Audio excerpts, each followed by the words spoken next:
Trump. ఇప్పుడు ట్రంప్‌ని భారతీయులందరూ తిట్టేస్తున్నాం. ఏమనంటే, ఇండియా, పాకిస్తాన్ ఒక ఘాటన పెట్టారు. కోటాను కోట్ అంటారు హైపనైజేషన్. ఇండియా, పాకిస్తాన్‌ని ఒకే ఘాటన పెట్టి పాకిస్తాన్‌తో ఈక్వల్ చేశారు భారతదేశాన్ని అనే మాట వినపడుతుంది. అందుకే భారతీయులందరూ చెడామడా తిట్టేస్తున్నారు ట్రంప్ గారిని. అసలు ప్రైమ్ మినిస్టర్ గారు కూడా ట్రంప్ అనే పేరు కూడా ఎత్తుతులే. కానీ ఆ పక్కన ఏం జరుగుతుంది? ట్రంప్ గారు డబ్బా కొట్టుకుంటున్నారు అనుకుంటున్నాం. ఏమని? ఇండియా, పాకిస్తాన్ల మధ్య అణుయుద్ధం తప్పించాను, కోట్ల మందిని రక్షించాను, ఈ క్రెడిట్ నాదే, మా అమెరికాదే, మీకేమన్నా సహాయం కావాలంటే చెప్పండి, భారత్ పాకిస్తాన్‌కి సహాయం చేస్తా అంటే భారత్, అరే నిన్నే కదా భారత్ అంటే ఎంత ఎత్తావు, ఈ మధ్యలో మళ్ళీ పాకిస్తాన్ని ఎందుకు ఎత్తుతున్నావు ట్రంప్ గారని భారతీయులు నిలదీస్తున్నారు. పాకిస్తాన్ అంటే ఒక పెద్ద దేశం కింద మాట్లాడుతున్నారు ట్రంప్ గారు. అసలు వాస్తవం ఏంటి? ట్రంప్ గారు నాటకం ఆడుతున్నారా, లేకపోతే పాకిస్తాన్ వైపు వెళ్ళిపోయారా, నిజం లేకపోతే ట్రంప్ గారు మోడీ గారు సైలెంట్గా ఏదైనా చేస్తున్నారా? ఇది చాలా ముఖ్యమైన విషయం అండి. మనం ట్రంప్ గారిని అనవసరంగా తిడుతున్నామా అనిపిస్తుంది అనమాట. మీకు ఒక్కొక్క విషయం చూడండి. విదేశాంగ నీతి ఎలా ఉంటుందంటే చాలా డెప్త్గా, చాలా లోతుగా, నర్మగర్భంగా ఉంటుంది, పైకి చెప్పరు. మీకు ఒకటే చెప్తున్నానండి, చిన్న గ్రామానికి వెళ్తే చిన్న ప్రెసిడెంట్ ఎలక్షన్ చూస్తే, ఏదో సర్పంచ్ ఎలక్షన్ చూస్తేనే ఇన్ని రాజకీయాలు ఉంటాయి కదా. ఓ చీఫ్ మినిస్టర్ ఒక స్టేట్లోనే ఆ రాజకీయాలకు అంతుపంతు ఉండదు. మరి ప్రపంచ రాజకీయాలు ఎలా ఉంటాయండి?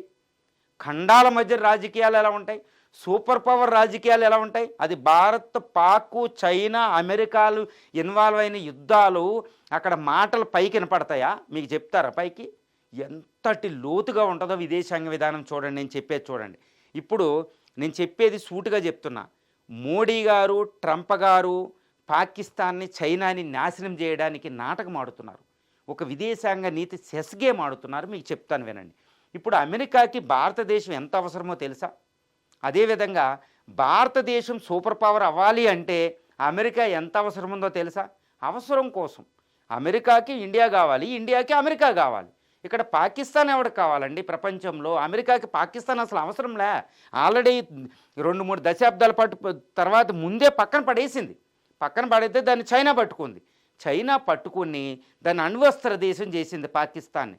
దానికి ఎన్నో అణుక్షేపణలు ఇచ్చింది. ఇప్పుడు పాకిస్తాన్ మన మీద వాడిన ఆయుధాలన్నింటిలో 80% ఆయుధాలు కేవలం చైనా నుంచి తెచ్చుకుంది. చైనా మనకి శత్రువు. ఇప్పుడు J-35A అనే 5th జనరేషన్ ఫైటర్ను కూడా చైనా ఇస్తుంది పాకిస్తాన్కి. అక్కడ గ్వడార్ పోర్ట్ని డెవలప్ చేసుకుంది, మన పీఓకే ద్వారా రూట్ వేసుకుంది.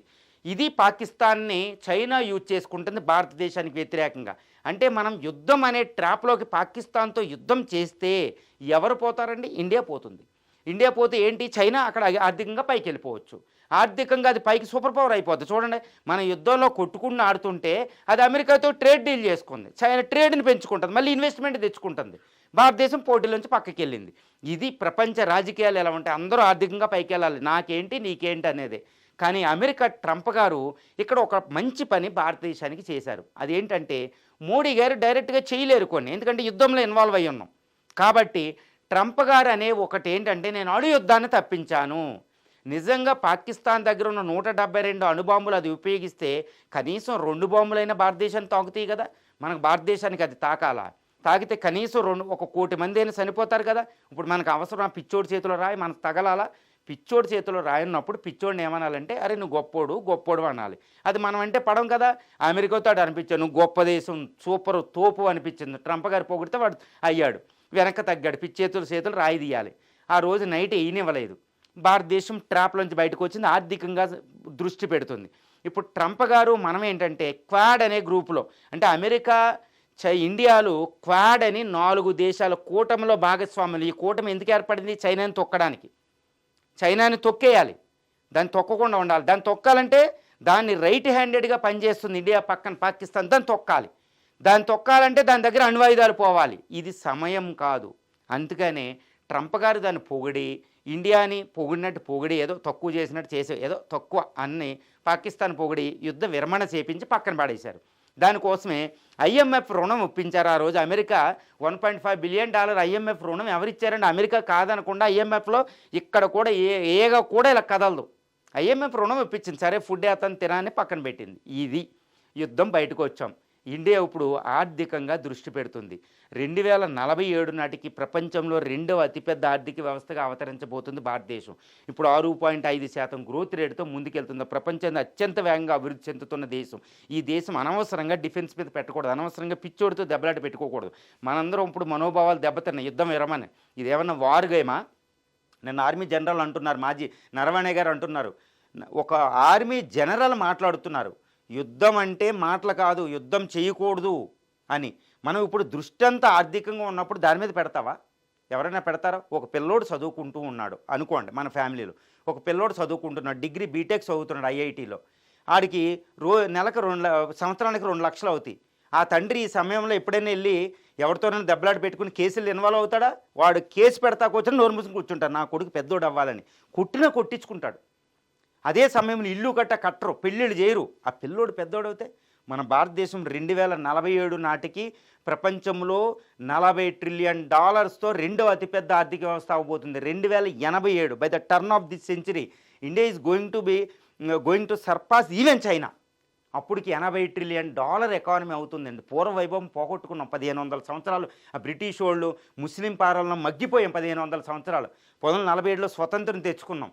75 సంవత్సరాల 4వ అతిపెద్ద ఆర్థిక వ్యవస్థ అయ్యాం. ఇంకొక 25 సంవత్సరాలు 2047 నాటికి, అంటే 100వ స్వతంత్ర దినోత్సవం నాటికి మనం చూస్తాం ప్రపంచంలో అత్యంత ఆర్థిక వ్యవస్థ. చూడండి, మొన్న ఇండియా పాకిస్తాన్ తుక్కు రెగ్గొట్టాం 3 రోజుల్లో. ఎందుకంటే ఆయుధాలు కొనుక్కున్నాం. S-400 Pakistan కొనుక్కుంటుంది, 5 point కొనుక్కోలేదు. మనం S-500లు కొనుక్కుంటాం. స్వదేశంగా డెవలప్ చేస్తున్న మేక్ ఇన్ ఇండియా. ఇవన్నీ కావాలి అంటే మనం అభివృద్ధి చెందేటప్పుడు మన దృష్టి వేరేగా కేంద్రీకరించకూడదు. ఈ కేంద్రీకరణ అలానే శత్రువుకు మనం లొంగలేం. పాకిస్తాన్ సర్వనాశనం చేసి పెట్టాం కాబట్టి. కానీ యుద్ధానికి వెళ్ళకూడదు, పెద్ద యుద్ధం చేయకూడదు. ట్రాప్లో చూడండి, మీకు ఒకటే చెప్తున్నా, రష్యా ఉక్రెయిన్ వారు. ఉక్రెయిన్ ఎంత అండి, రష్యా ముందు 2 రోజుల్లో ఓడిపోవాలి, కానీ 3 సంవత్సరాలైన యుద్ధం జరుగుతుంది. ఇప్పుడు రష్యా ట్రాప్లో ఇరుక్కుపోయింది. ఎందుకంటే ఉక్రెయిన్ వెనకాల ఆయుధాలు పంపిస్తారు. ఉక్రెయిన్ అనే చిన్న ఎందుకు పనికిరాని అణువస్త్ర దేశం కూడా కానిది ప్రపంచంలో అత్యధికంగా 6000 అణ్వాయుధాలు ఉన్న దేశం గెలవలేకపోతుంది. 3 సంవత్సరాల నుంచి రష్యా బయటకు రాలేకపోతుంది. అది ట్రాప్. రష్యా ఎకానమీ ఏమైంది? ఇలా మనకి ట్రాప్ వేయడానికి చైనా చేసిన పన్నాగం. మోడీ గారు చాలా తెలివిగా, అజిత్ దోవల్ గారు చాలా తెలివిగా, యుద్ధం మొదలు పెట్టడం గొప్ప కాదు, ఆ దెబ్బలాటలోంచి బయటికి రావడం గొప్ప. దిస్ ఈజ్ వాట్ ఇండియా అండి. ట్రంప్ మనం వాడుకున్నాం, ట్రంప్ మనకు ఉపయోగపడతాడు, చైనాని తొక్కేస్తాం. అంటే ట్రంప్ మోడీ గారు ఏదో పాకిస్తాన్ గొప్పోడు అన్న మాటతో మనం కోపపడకూడదు అని, పాకిస్తాన్ దగ్గర అణ్వాయుధాలను నిర్వీర్యం చేయబోతుంది అమెరికా. అణ్వాయుధాలు లేకుండా చేస్తాం. నేను మోడీ గారు ఏమంటున్నారు, ఈరోజు అణ్వాయుధాలతో మాకు బ్లాక్మెయిల్ చేయరా, మళ్ళీ చేయండి అంటే ఏంటి? అణ్వాయుధాలు లేకుండా చేసేస్తాం, అణ్వాయుధాలు నిర్వీర్యం చేస్తాం, పాకిస్తాన్ ముక్కలు అయిపోద్ది. అది ట్రంప్తో పెట్టుకోకూడదు, ఏదో పొగిడినట్టు చైనా నుంచి దూరం చేస్తారు, దాన్ని ఏకాకిం చేసి తొక్కేస్తారు. ఇది యుద్ధం లేకుండా పాకిస్తాన్ తొక్కేస్తాం. టెర్రరిజం ఉండదు, అణ్వాయుధాల భయం ఉండదు. అసలు దక్షిణాసియాలో ఇంక మామూలుగా ఉంటారు, అఖండ భారత స్వప్నం వచ్చేస్తుంది. ఎందుకంటే ఇండియా గొప్పది అవ్వాలి, ఇది ట్రంప్ గారి కోరిక. ఎందుకంటే ఇండియా గొప్పది అవుతేనే చైనాని అణచగలుగుతారు. అమెరికా చైనాని అణచలేదు ఇండియా హెల్ప్ లేకపోతే. పాకిస్తాన్ ఎందుకంటే పాకిస్తాన్ మొత్తం నన్ను కలుపుకోమన్నా పాకిస్తాన్ అమెరికాకు ఉపయోగం లేదు. ఇప్పుడు ఇండియా హెల్ప్ ఉంటేనే చైనాని తొక్కుతారు. చైనా అమెరికా పాలిటిక్స్ని మనం చాలా జాగ్రత్తగా వాడుతున్నాం. అందువల్ల ట్రంప్ గారి మాటను గౌరవించారు మోడీ గారు, అంతేగాని ట్రంప్కి లొంగడం కాదు. అది దౌత్యనీతి. ఇది ఇంటర్నేషనల్ చెస్ గేమ్. ఈ చెస్ గేమ్లో మనం నోడుతాం. అంటే ఇప్పుడు మీకు అర్థమై ఉంటుంది, Modi plus Trump equal to ఏంటి? చైనాని పాకిస్తాన్ని నాశనం చేయడం. ఈ గేమ్ని మీరు కొన్ని నెలలు చూడండి, మీకే అర్థమవుతుంది.